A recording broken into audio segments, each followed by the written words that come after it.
인간의 양심은 하나님을 대표하는 마음입니다. 양심은 나를 위해 존재하지 않습니다. 하늘의 의를 위해 존재합니다. 양심은 항상 선을 향해 달리려 합니다. 석가모니도 하늘을 가르쳐 주었습니다. 모든 존재는 불심을 가지고 있다 했는데 그 불심이 뭐냐?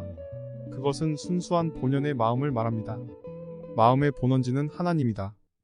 하나님의 마음을 따라서 움직이려고 하는 것이 그 대상적인 위치에 있는 나다 하는 이런 평가를 해야 한다는 것입니다. 인륜 도덕은 인류의 양심을 중심 삼고 하늘을 향해 바른 길을 가야 됩니다. 바른 길을 가야 된다고 되어 있습니다. 양심은 고차적인 이상세계를 향해서 이렇게 발전하려고 합니다. 본래 천법의 도리를 따라가는 인간에게는 자기 자신이 망하는 것을 방비해주고 보호해주려는 마음이 있는 것입니다. 본래 있다는 것은 뭐냐? 하나님에게 본래부터 그러한 마음이 있기에 인간에게도 본래부터 있게 된 것이라는 의미입니다. 자기가 만든 법이 아니라는 것입니다. 양심아, 내가 이렇기 때문에 이런다 그럽니까? 내 생각이 그렇기 때문에 그래야 한다고 명령한다고 해서 양심이 작용합니까? 어디인지 모르지만 다른 데서 명령을 받는 것입니다. 그런 감정이 자기를 지배하는 것을 볼 때 이것은 공사 문제를 중심 삼고 지배한다는 것을 알 수 있는 것입니다. 동서고금을 막론하고 아무리 약한 인간이라도 악을 버리고 선을 따르려는 본심만은 공통으로 가지고 있다. 그러므로 어떤 것이 선이며 어떻게 해야 선을 이룰 것인가 하는 것은 지능에 속하는 것이어서 시대와 장소와 사람에 따라 각각 다르기 때문에 서로 상충되어 투쟁의 역사를 엮어 내려온 것이 사실이지만 선을 찾아 세우려는 그들의 근본 목적만은 모두 동일하다.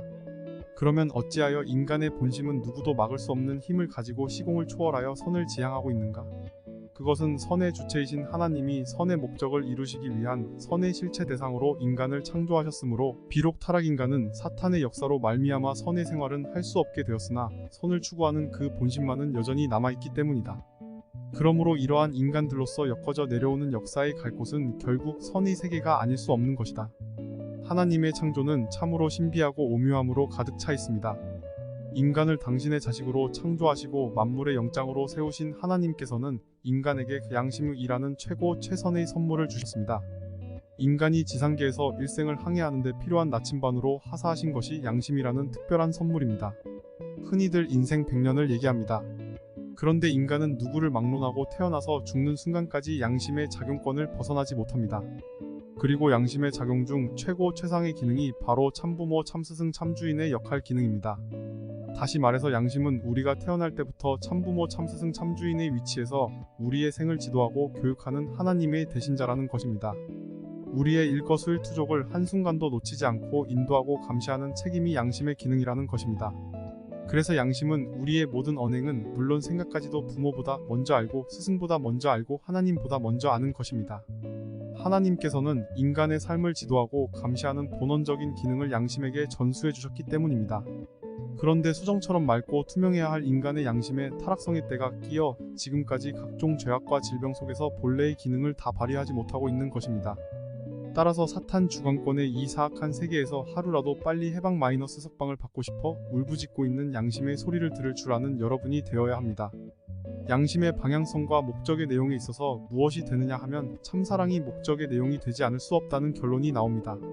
그 방향, 양심의 뿌리의 방향과 목적이 무엇이냐 하면 변하지 않는 이런 사랑이 아니라고 할 수 없는 것입니다.